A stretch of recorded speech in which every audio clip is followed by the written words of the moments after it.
थाली में परोसी गई पनीर की मखमली भुर्जी या फिर पनीर बटर मसाला आपकी सेहत बना रहा है या फिर चुपके से आपके दिल और लीवर पर हमला कर रहा है?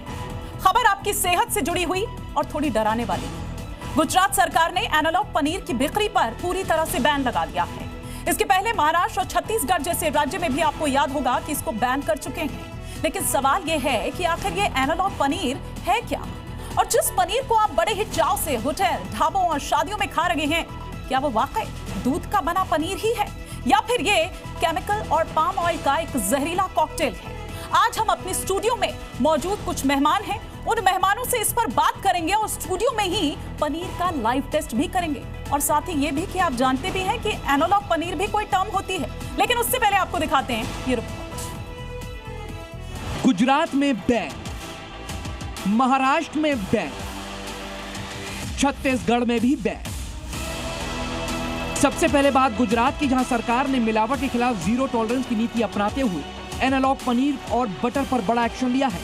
नकली और मिलावटी पदार्थों के उत्पादन, परिवहन और बिक्री पर लगाम कसने के लिए एक विशेष टास्क फोर्स का गठन किया गया है। अब एनालॉग पनीर, चीज और बटर के कारोबार से जुड़े लोगों की खैर नहीं है। आपको बताते हैं कि मिलावट के जहर पर किन किन राज्यों में शिकंजा कसा है। छत्तीसगढ़, महाराष्ट्र और गुजरात, इन 3 राज्यों में फिलहाल एनालॉग पनीर, चीज, बटर की खुली बिक्री पर पूरी तरह से बैन लगा दिया गया है। लेकिन सवाल ये है कि आखिर बाजार में मिलने वाला पनीर कितने प्रकार का होता है? ये आपको हम आसान भाषा में समझाते हैं। पहला, डेयरी पनीर, ये पूरी तरह से शुद्ध दूध से तैयार किया जाता है। दूसरा होता है टोफू, इसे सोयाबीन के दूध से बनाया जाता है जो सेहत के लिए फायदेमंद होता है। और तीसरा होता है एनालॉग पनीर, ये किसी असली दूध से नहीं बल्कि खतरनाक केमिकल और फैट से तैयार किया जाता है। चलिए अब आपको बताते हैं कि एनालॉग पनीर आपकी सेहत के लिए कितना खतरनाक है। अगर आप इसका सेवन रोजाना करते हैं तो आपकी सेहत के लिए एक धीमा जहर है। इससे दिल की बीमारियां हो सकती हैं, पाचन तंत्र पर असर पड़ सकता है और लिवर पर भी दबाव बढ़ता है। अब सवाल ये कि इस नकली पनीर के बाजार का खेल कैसे चल रहा है।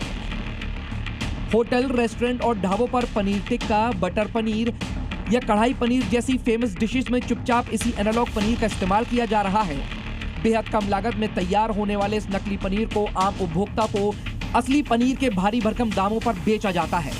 सबसे बड़ा खेल तो तब होता है जब त्योहारों और शादियों के सीजन में दूध की डिमांड बढ़ती है और सप्लाई कम होती है। तब मिलावटखोर इसी नकली जहर की आपूर्ति बाजार में बढ़ा देते हैं। बहरहाल गुजरात सरकार और टास्क फोर्स से इस सख्त एक्शन के बाद अब मिलावटखोरों में हड़कंप मच गया है। सरकार ने साफ कर दिया है कि जनता की सेहत के साथ खिलवाड़ करने वालों को बख्शा नहीं जाएगा। लेकिन जरूरत इस बात की भी है कि आप और हम भी जागरूक रहें, क्योंकि सेहत अनमोल है। ब्यूरो रिपोर्ट, जी मीडिया।